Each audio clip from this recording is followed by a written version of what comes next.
All right, we're back with Christopher Cook with Alliance Insurance Services. This person's asking, how much insurance should I have if my dog bites someone?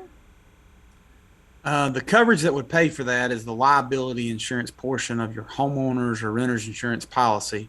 So we recommend a minimum of $300,000 on that liability limit. I would caution all viewers to understand that dog bite claims are the number one liability claim that homeowners insurance companies pay. And we're starting to see a lot of carriers not write policies for certain dog breeds or insert a dog bite exclusion into your homeowners policies. For all us pet lovers out there, I understand that that rubs us the wrong way, but please be careful about that if you are a dog owner. Understand how your policy would react. Okay. And so that might mean that some people are going to be without insurance and they're just going to have to pay everything out of pocket if something happens. Heaven forbid that their dog bites someone, yes. Okay. This person says, is there a law saying rental insurance is required for renters? No, your landlord may require it, and most landlords do, but there is not a legal statute that requires renters to have insurance. But an apartment complex can say you can't rent here unless you have renter's insurance. Yeah. Okay. Certain. Yes. All right. This person said, I've been with the same auto insurance company for years. I just discovered my policy did not include rental car coverage the entire time, so I just added it. Is that common?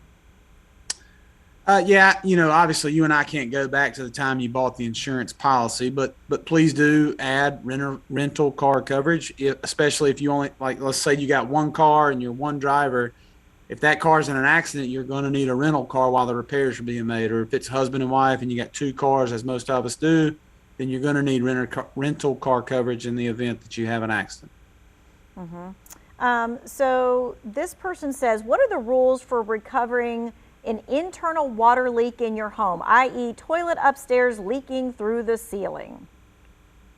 I'm not exactly sure what they mean from recovering part of that, but basically what you and I have talked about for years is insurance claims are sudden and accidental. So something that's been leaking for 9 months and has gradually created damage is not going to be covered by your homeowner's insurance policy. Something that you discover in a couple of days and it's a massive amount of damage is always covered.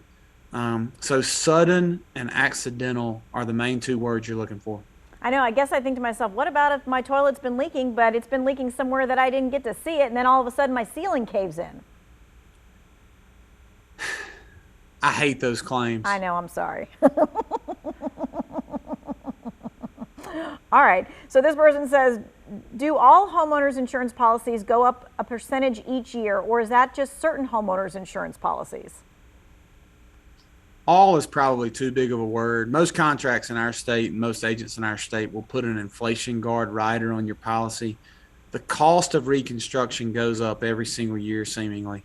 And so what could be built for $120 a square foot 10 years ago now costs $200 a square foot to rebuild. And our job as insurance agents and insurance companies is to make you whole again. So heaven forbid your home burns down or it's just a partial damage. We need to be able to buy the materials and pay for the labor to fix your home properly so that you have the same house that you had yesterday before the claim. And of course, those prices go up for all those things, right, to do that. And there's a difference between replacement, right, coverage? And actual cash value, yes. So if you have replacement versus actual cash value. Yeah, shingles are the greatest example or easiest for most of us to understand. Shingles last anywhere from 20 to 30 years. If they get damaged in the 19th year, they cost the same amount to replace today, no matter if they're a year old or 19 years old. So with a replacement cost contract, we're buying new shingles. With an actual cash value contract, the insurance company is going to say is, Tanya, you've used 19 of the 20 years of the lifespan of this product. Your shingles aren't worth that much to you anymore, so we're only going to pay a depreciated amount. Which means the person is going to be stuck with more of the bill because their premiums were lower because they had actual cash versus replacement. I see how it That's all right. works. Okay.